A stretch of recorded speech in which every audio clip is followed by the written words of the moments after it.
Today we are going to define SI units of 7 fundamental physical quantities.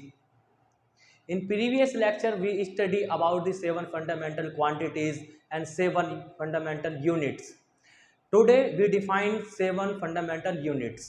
ये जो हमारी 7 fundamental units थी, उनको हमने कैसे मेजर किया।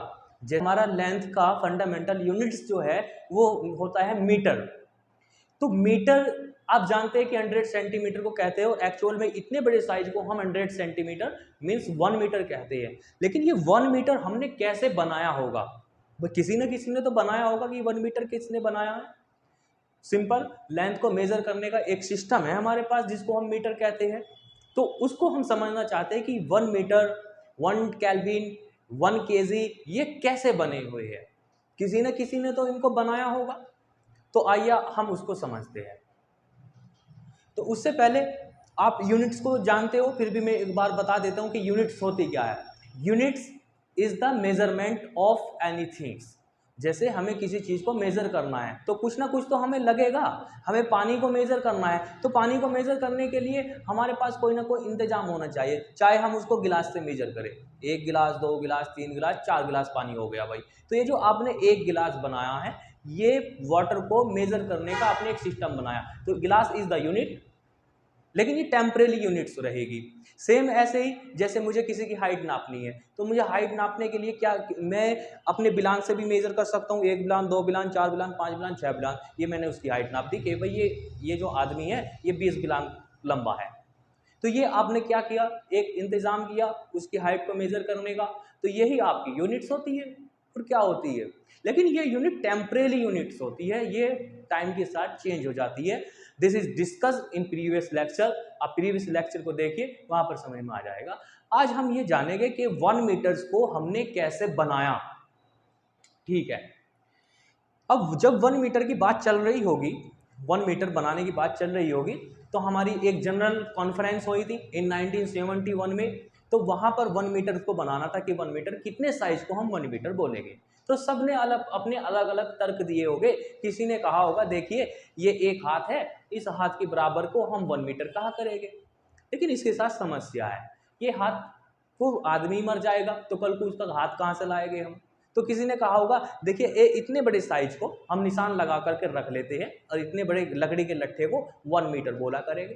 लेकिन वो जो लकड़ी का लट्ठा होगा क्या वो परमानेंट रहेगा? तो आंसर है परमानेंट नहीं रहेगा, वो डैमेज हो जाएगा। जैसे एनवायरमेंट बदलेगा, सर्दी आएगी, गर्मी आएगी तो वो डैमेज हो जाएगा, सिकुड़ जाएगा, वो भी नहीं रहेगा। तो फिर किसी ने दूसरे ने तर्क दिया कि हम लोहे की छड़ बना लेते हैं।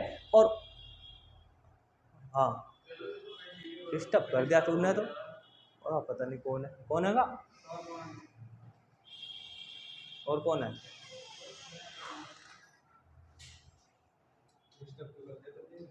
मैं पता ना कौन आ गया। क्या वैसे हवा वाला हवा वाला कैसे मतलब जो ब्लूटूथ कनेक्ट हो वायरलेस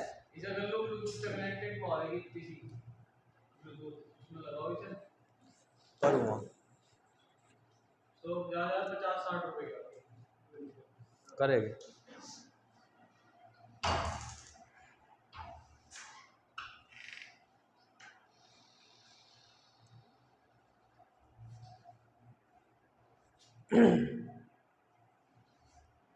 कहाँ थे हम?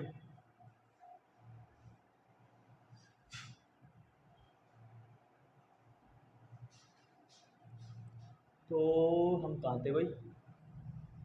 हाँ,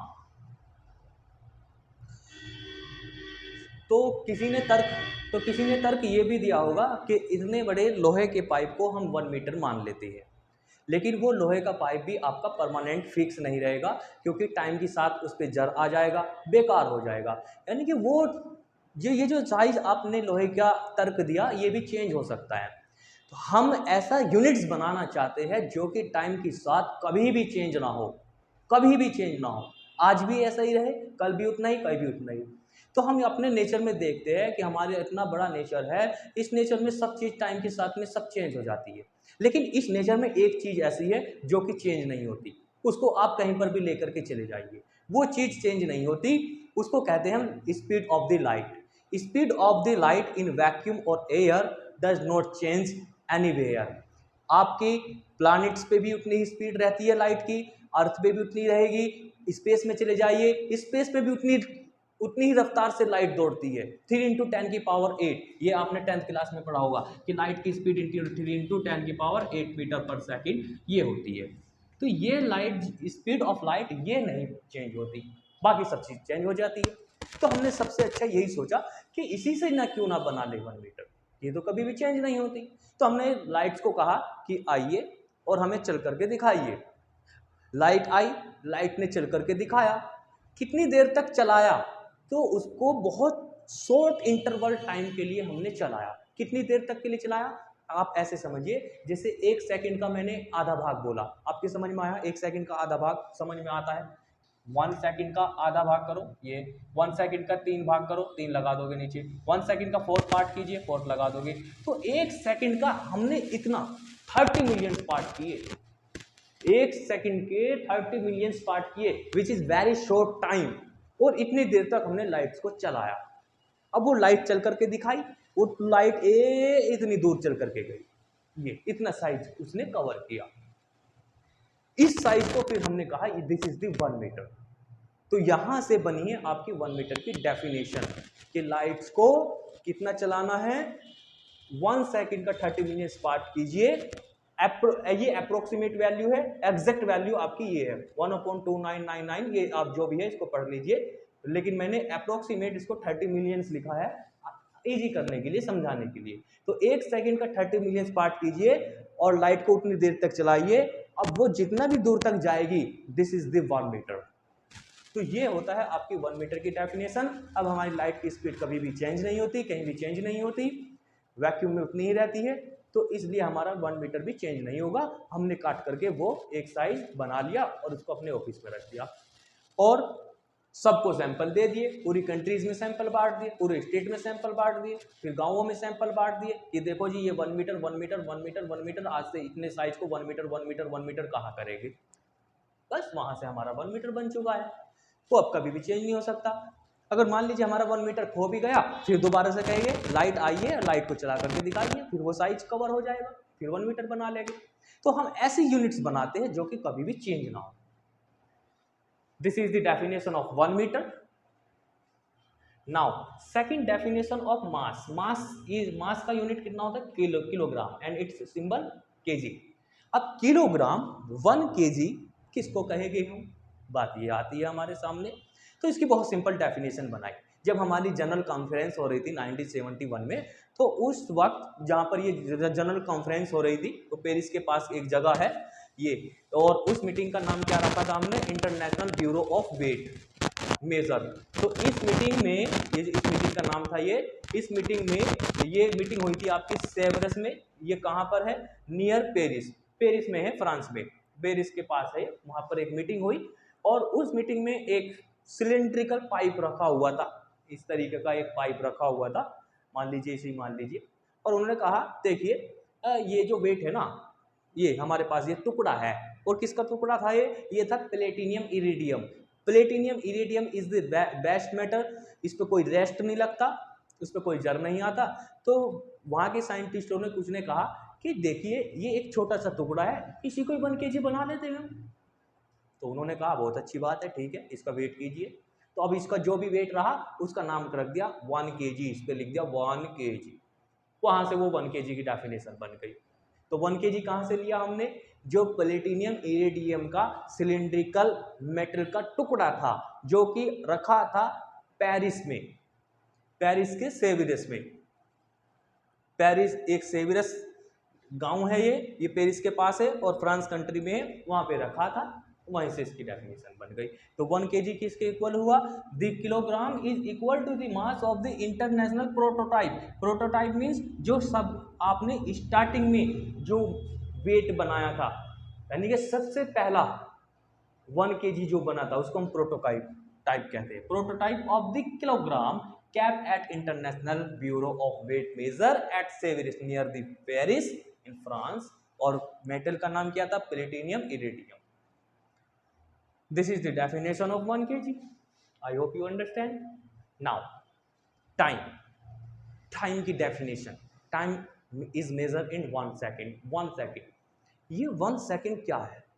1 second कितना शॉर्ट टाइम इंटरवल होता है कि 1 सेकंड की डेफिनेशन हमने कहाँ से बनाई, कैसे बनाई है, इसको समझते हैं। देखिए, टाइम की डेफिनेशन हमारी बहुत पुरानी थी कि अर्थ सन के चारों तरफ चक्कर लगाती है, 24 घंटे में एक चक्कर लगाती है। उसको हमने आवर्स में कन्वर्ट किया, 60 से मल्टीप्लाई की, वो आवर्स में आ गया। 1 आवर्स को हमने 60 पार्ट किए तो उसका मिनट बन गई। 1 मिनट के हमने फिर 60 पार्ट किए, वो हमारी 1 सेकंड बन गई। वो हमारी पुरानी डेफिनेशन थी टाइम की, लेकिन वो डेफिनेशन हमारी मान्य नहीं हुई बिकॉज सन एंड अर्थ का जो मीन डिस्टेंस है वो चेंज होता रहता है। और दूसरी बात, आज अर्थ रिवॉल्यूशन कर रही है 24 आवर्स में, कल कम ज़्यादा टाइम में भी कर सकती है, और साथ ही साथ ये घूम भी रहे हैं। रिलेटिविटी थ्योरी भी मना करती है, ये हमारी सर्वमान्य नहीं रही क्योंकि टाइम चेंज हो सकता है। ठीक है, तो फिर हमने 1 सेकंड कैसे बनाया कि 1 सेकंड कभी भी चेंज ना हो। आज का 1 सेकंड और अब से 10 साल पहले का 1 सेकंड और अब से आने वाले 100 साल का 1 सेकंड, इनमें कोई फर्क ना हो। तो हम कैसे बनाएं? तो हमने ना एक मटेरियल लिया और उस मटेरियल का नाम था सीजियम 133। ये सीजियम 133, इसके हमने एटम को लिया और इसके एटम को बुलाया और इसको बुला करके ये एटम है, इसमें इलेक्ट्रॉन प्रोटॉन होते हैं, यू नो ऑलरेडी। तो इसके एटम को हमने हिलाया, टच किया। और जब हम किसी मटेरियल के इलेक्ट्रॉन को एनर्जी देते हैं या उसको हिट करते हैं, उसे चोट देते हैं, तो उसका इलेक्ट्रॉन ऐसे वाइब्रेशन करना शुरू कर देता है, ऐसे वाइब्रेशन करना शुरू कर देता है। और जो हमने उसको एनर्जी दी थी वो एनर्जी को बाहर निकालता है, ऐसे कर कर कर कर कर करके। ऐसे इसलिए करता है वो क्योंकि हमने उसे एनर्जी दी तो वह ऐसे करने लगा और ये एनर्जी उसने बाहर रेडिएट करना स्टार्ट कर देता है ये, और धीरे धीरे धीरे धीरे फिर अपनी पोजीशन पे आ जाता है। तो जब हम इसको एनर्जी देते हैं, एक्साइट करते हैं, तो वो ऑसिलेशन करता है। और ऑसिलेशन इतनी फास्ट करता है कि उसके ऑसिलेशन इतने हो जाते हैं। इतने ऑसिलेशन जब उसके हो जाते हैं, कितने ऑसिलेशन है? 9 बिलियंस। तो 9 बिलियंस जैसे ही वो ऑसिलेशन कंप्लीट कर लेता है, तब उस टाइम को हम कहते हैं 1 सेकंड। यानी कि time taken to complete 9 billion oscillation, approximately 9 billions, but exact value this, when atom of cesium 133 complete 9 billion oscillation, ये वो जो शॉर्ट इंटरवल टाइम होगा, उस इंटरवल टाइम को हम कहते हैं 1 second. This is the 1 second. देखिए, यहां से हमने 1 सेकेंड की डेफिनेशन बनाई। The second is the duration of the 9 billion period of the radiation corresponding to the transition between the 2 hyperfine level of ground state of the cesium 133 atoms. इसको हम और अच्छे से क्लास 12th में study करेंगे कि किस तरीके से एटम को एक्साइटेड करने से एनर्जी बाहर निकल करके आती है, कैसे वाइब्रेशन करता है, कैसे ऑसिलेशन होता है, वो सब करेंगे। अब ये जो सीजियम 133 है, इसके ऑसिलेशन नहीं बदलते। आप एयरप्लेन में बैठे हैं, एयरप्लेन में जा रहे हैं और अपने सीजियम 133 को ऐसे एक्साइटेड किया, तब भी 1 सेकंड में 9 बिलियन ऑसिलेशन करके दिखाता है। आप मंगल पर बैठे हो, वहां पर आपने सीजियम 133 एटम को एक्साइटेड किया तो उसके एटम ने 9 बिलियन ऑसिलेशन करके दिखाए 1 सेकंड में। तो ये 9 billion oscillation, number of oscillation in 1 second, ये चेंज नहीं होते सीजियम 133 के। आप चाहे चल रहे हो, चाहे आप बैठे हो, चाहे आप कहीं पे भी हो। तो इसलिए caesium 133 is the best for time. तो आपकी डेफिनेशन टाइम की सीजियम 133 से हमने बनाई है सेकंड की definition. I hope you understand. अब हम लेते हैं number 4 base quantity which is called electric current. यहाँ पर मैंने करंट लिखा है but it is exact name is electric current and its units ampere and symbol A. तो अब हम 1 एम्पियर की डेफिनेशन बनाना चाहते हैं कि 1 एम्पियर हम तो किसको कहेंगे। तो बेसिकली हम 1 एम्पियर की डेफिनेशन कैसे बनी अच्छे से क्लास 12 में स्टडी करेंगे, बट यहाँ पर आपको ध्यान रखना है कि 1 एम्पियर की डेफिनेशन कैसे है। मैं फिर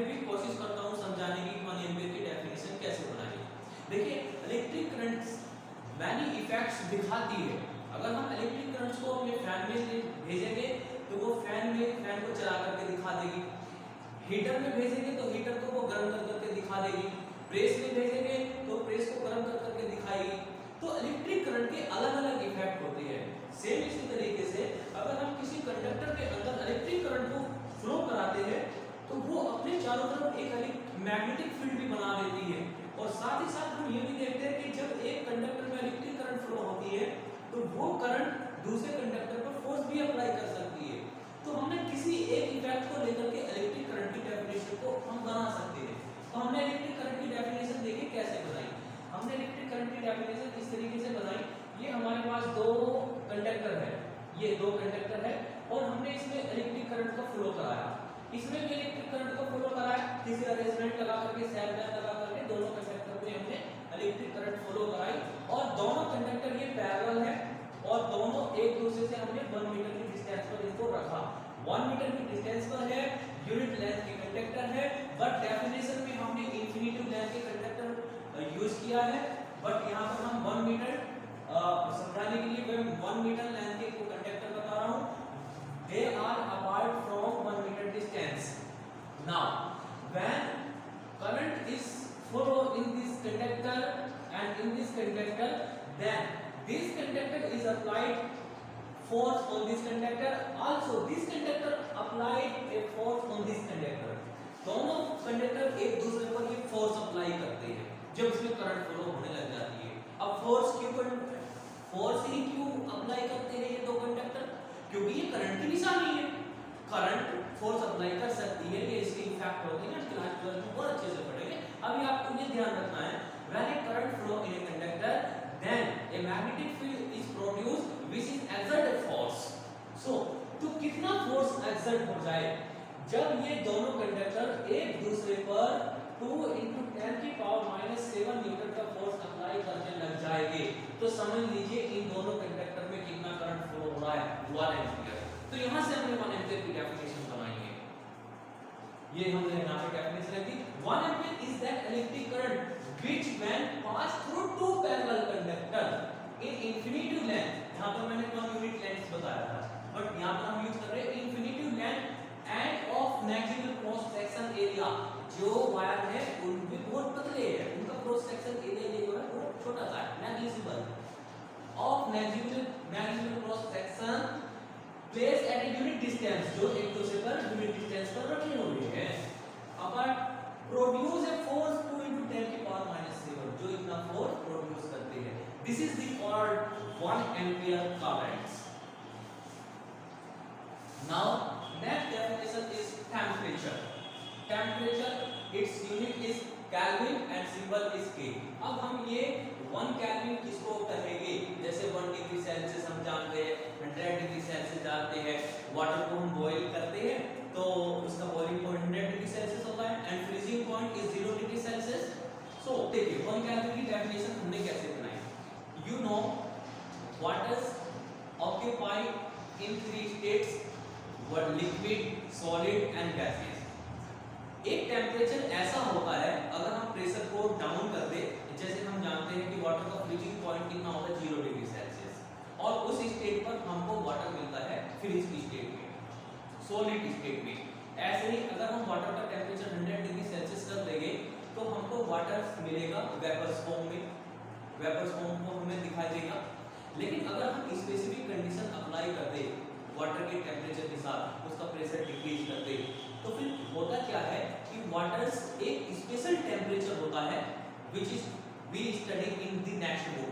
हम उसको नेक्स्ट बुक में स्टडी करेंगे कि एक टेम्परेचर ऐसा होता है, हम उसको बना लेते हैं, प्रेशर को डाउन करते हैं, टेम्परेचर को डाउन करते हैं, तो एक टेम्परेचर हमको ऐसा मिलता है कि उस टेम्परेचर पर वाटर तीनों स्टेट में पाया जाता है।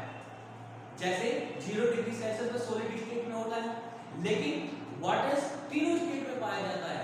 जैसे आपको ऐसे मानना पड़ेगा, मेरे पास ये एक ग्लास है, इस ग्लास में मेरे पास वाटर है, वो लिक्विड फॉर्म में है, अभी मैंने उसमें कुछ आइस के टुकड़े डाल दिए तो वो अब कितनी स्टेट में हो चुका है, 2 स्टेट में, वाटर भी है, सॉरी लिक्विड भी है और सॉलिड स्टेट भी है, क्योंकि आइस के टुकड़े पड़े हुए हैं।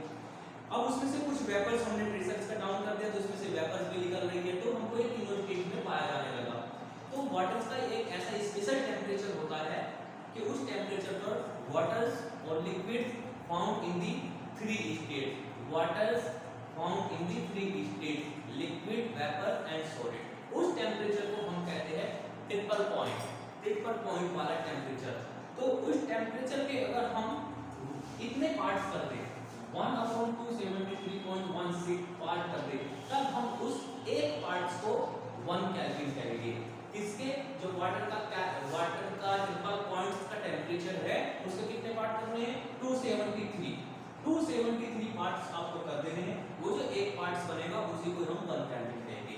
1 kelvin is equal to the 1/273.16 part of the thermodynamic temperature of triple point of the water. ये ट्रिपल पॉइंट ऑफ वाटर हमारा ये कितना होगा, इसलिए हमको 273 पार्ट करने रहते हैं, उसको हम 1 kelvin.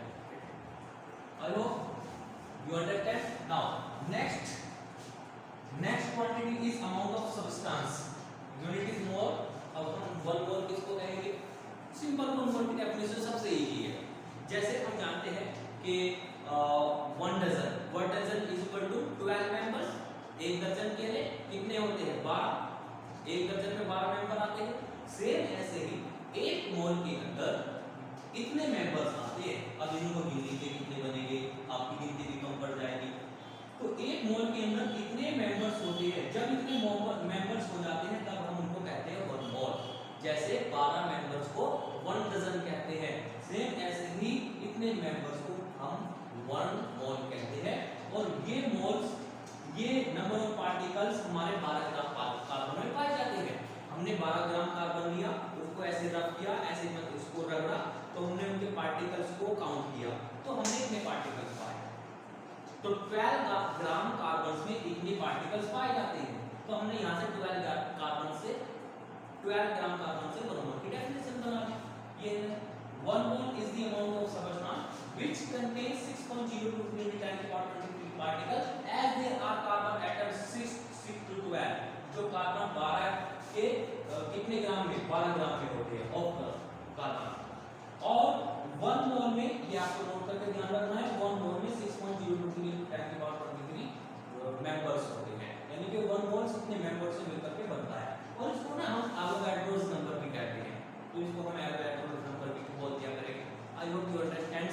Now if you take definition more regularly, because we have 7 fundamental quantity, so 1 is remaining, and there are also 2 supplementary units which we define. Now last base quantity is luminous intensity, means light की चमक। तो हमने light की चमक को भी major कर सकते हैं। अगर हम उसको मेजर कर लेते हैं, that is the physical quantity. तो हमने लाइट की चमक को कैसे मेजर किया, कि हम कैसे मेजर करते हैं लाइट की चमक को, और उसका यूनिट हमने कैंडिला बताया, क्योंकि हमने स्टार्टिंग से हम कैंडल जलाते आ रहे हैं, तो हमने कैंडल से ही इसका यूनिट बना दिया कि 1 कैंडल 2 कैंडल। जैसे हम कैंडल जलाते हैं तो उसकी कुछ चमक होती है, तो उसको हम 1 कैंडल कहते हैं।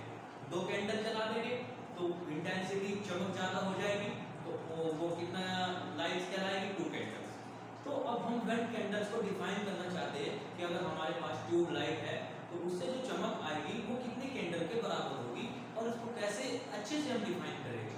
तो हमने कहा कि देखिए ना, हम एक ऐसा सोर्स जलाएंगे जो मोमबत्ती की तरह चलता है, यानी कि येलो लाइट्स वाला एक सोर्स जलाएंगे। और येलो लाइट्स मींस उसकी फ्रीक्वेंसी हम कितनी रखेंगे 540 × 10⁻12। बेसिकली जो लाइट्स के कलर डिसाइड होते हैं वो फ्रीक्वेंसी से डिसाइड होते हैं। तो जितनी फ्रीक्वेंसी वाली जो लाइट होती है वो येलो कलर्स के करीब की होती है। तो ऐसा सोर्स हम जलाएंगे जिसकी फ्रीक्वेंसी कितनी होगी, फ्रीक्वेंसी होनी चाहिए आपकी 540 × 10⁻12 हर्ट्ज। तो इससे निकलने वाली जो इंटेंसिटी होगी या एनर्जी होगी, और वो स्पेसिफिक एरियाज पे आएगी। कितने एरिया पे आनी चाहिए वो लाइट, उसको हम कहेंगे 1 कैंडल। तो कितने एरिया पे आने वाली लाइट को 1 कैंडल कहेंगे। तो उनका कहना था कि ये जो एनर्जी इससे निकल करके जाएगी, ये एनर्जी जो निकल करके जाएगी, और ये एनर्जी इतनी होनी चाहिए वाट पर स्टेरेडियन, यानी कि इतनी एनर्जी आपकी एक स्टेरेडियन पर जानी चाहिए। अब एक स्टेरेडियन किसको कहते हैं? एक स्टेरेडियन हम कितनी जगह को कहते हैं? बस मान लीजिए ऐसा है कि ये हमारा 1 स्टेरेडियन, मैं इसको समझाता हूँ कि ये ऐसे क्या कितना होता है 1 स्टेरेडियन। तो इतने पोर्शन पर आने वाली एनर्जी को हम क्या कहेंगे? 1 कैंडल कहेंगे। अब 1 स्टेरेडियन समझ लेते हैं कैसे बनता है। सपोज ये हमारे पास एक फुटबॉल है, फुटबॉल, और इसकी शेप ऐसी होगी, कुछ इस स्क्वायर टाइप होगी। उसमें से हमने ये सेलेक्ट कर लेना है कुछ पोर्शन, ये स्क्वायर टाइप का होगा, और ये यहाँ आकर के एक एंगल सबटेंड करेगा ये पोर्शन यहाँ पर। तो ये यहाँ पर आपको एक गड्ढा सा दिखाई देगा, ये ही गड्ढा आपका 1 स्टेरेडियन कहलाएगा। अगर आपकी रेडियस 1 मीटर है और इसका एरिया 1 मीटर स्क्वायर है, यानी कि both are 1 metre square, radius भी 1 मीटर, यहाँ का एरिया भी 1 मीटर, यहाँ पे जो गड्ढा बनेगा उसको हम 1 स्टेरेडियन कहते हैं। इसको देखिए ऐसे समझते हैं हम।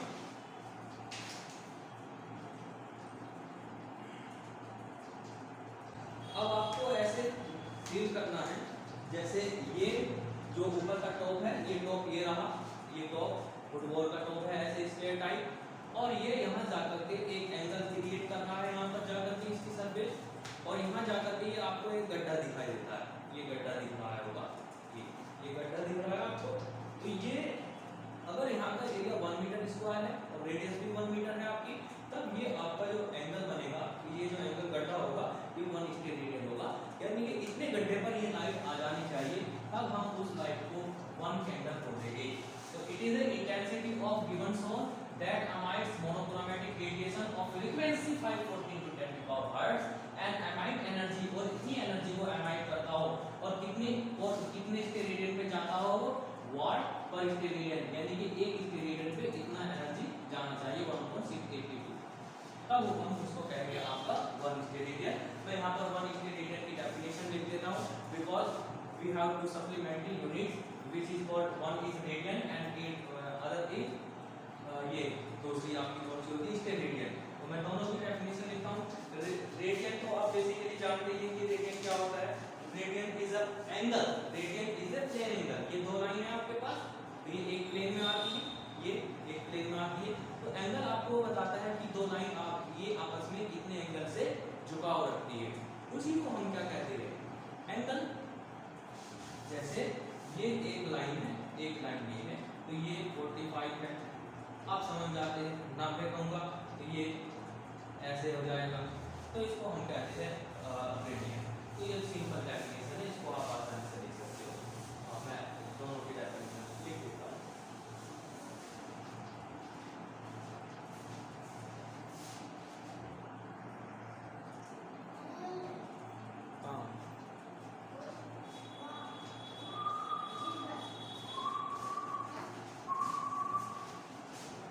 देखो अच्छे समझो। नाउ 1 रेडियन हम किसको कहेंगे? तो मान लीजिए हमारे पास एक आर्क है और उस आर्क की लेंथ 1 मीटर है, और ये आर्क अपने सेंटर पर कुछ एंगल सबटेंड करेगी, ये इस तरीके से यहाँ पर एंगल सबटेंड करेगी। ये रेडियस, ये जो रेडियस है ये भी आपकी 1 मीटर है और आर्क लेंथ भी 1 मीटर है। तो ये यहाँ पर जो एंगल बनेगा, तब हम उस एंगल को कहते हैं 1 रेडियन। तो हमने डेफिनेशन यहाँ पे लिखी, if the radius is 1 metre and arc length is also 1 metre, then angle subtend by that arc is called 1 radian. Similarly steradian is the angle of solid, is the angle of solid angle, is the similarly steradian is the unit of solid angle. Suppose that we have a sphere, हमारे पास एक sphere है और उस sphere का हमने कुछ एक पोर्शन लिया है, और कितना पोर्शन लिया है? उसका जो पोर्शन लिया है हमने, ये स्फीयर है हमारे पास, ये इस तरीके से स्फीयर है, यहाँ पर मैं बना देता हूँ। और साथ ही साथ इस स्फीयर की रेडियस जो हमने कही कि वो भी 1 मीटर स्क्वायर, सॉरी 1 मीटर। ये if the radius of the sphere is 1 meter and the selected portion, the area of the selected portion is also 1 meter square. Area भी आपने कितना लिया? 1 मीटर स्क्वायर। रेडियस भी कितनी रखी आपने? 1 मीटर। तब यहाँ पर एक एंगल बनेगा। ये जो स्फीयर का पोर्शन होगा यहाँ पर एक एंगल बनाएगा। ये आपको एक गड्ढा से दिखाई देगा। दिस गड्ढा इज कॉल्ड वन स्टेरेडियन। इसी को हम वन स्टेरेडियन कहेंगे। आप इसको ऐसे समझ सकते हैं जैसे ये हमने एक स्फीयर का पोर्शन लिया और ये ऐसे जा करके यहाँ पर यहाँ जा करके ये स्फीयर का पोर्शन है और ये यहाँ आकर के एक एंगल बनाएगा। ये गड्ढा आपको दिखाई देगा। ये गड्ढा दिखाई दे रहा होगा आपको ऐसे। ये जो गड्ढा होगा ये वन स्टेरेडियन कहलाएगा। कब? जब आपका सिलेक्टेड पोर्शन का area 1 metre square and radius is also 1 metre, then यहाँ पर जो एंगल बनेगा उस एंगल को हम वन स्टेरेडियन बोलेंगे। We have a portion of a sphere of area 1 meter square and radius 1 meter, then angle subtended by that portion is known as will be 1 steradian portion.